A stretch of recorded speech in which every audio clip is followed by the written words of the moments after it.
नांदगाव मनमाड रोडवर भरधाव ट्रॅक्टरचा कहर, पादचाऱ्याला उडवले, एक युवकाचा जागीच मृत्यू तर एक गंभीर जखमी. N753 पुन्हा ठरला मृत्यूचा सापळा, अपघातानंतर नागरिकांचा संताप. नमस्कार, तुम्ही पाहत आहात गाव ते राज्य मराठी न्यूज चॅनल. नाशिक जिल्ह्यातील नांदगाव मनमाड मार्गावर पुन्हा एकदा भीषण अपघात झाला असून भरधाव ट्रकच्या धडकेत एका युवकाचा जागीच मृत्यू झाला आहे.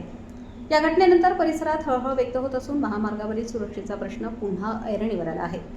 N753 अर्थात नांदगाव मनमाड महामार्गावरील गुरुकुल कॉलेजजवळ पायी चालत असलेल्या दिलीप काशीनाथ मोरे वय वर्ष 20 या युवकाला नांदगावकडून भरधाव वेगाने येणाऱ्या निळ्या रंगाच्या ट्रॅक्टरने जोरदार धडक दिली.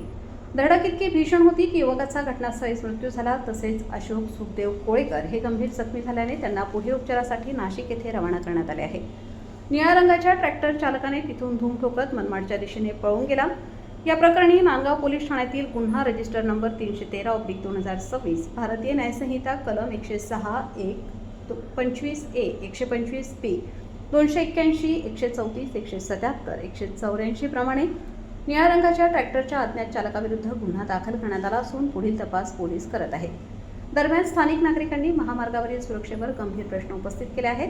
त्यांच्या म्हणण्यानुसार या मार्गावरील भरधाव वाहने आणि अपुरी सुरक्षा व्यवस्था यामुळे वारंवार अपघात होत असून निष्पाप नागरिकांना जीव गमवावा लागत आहे.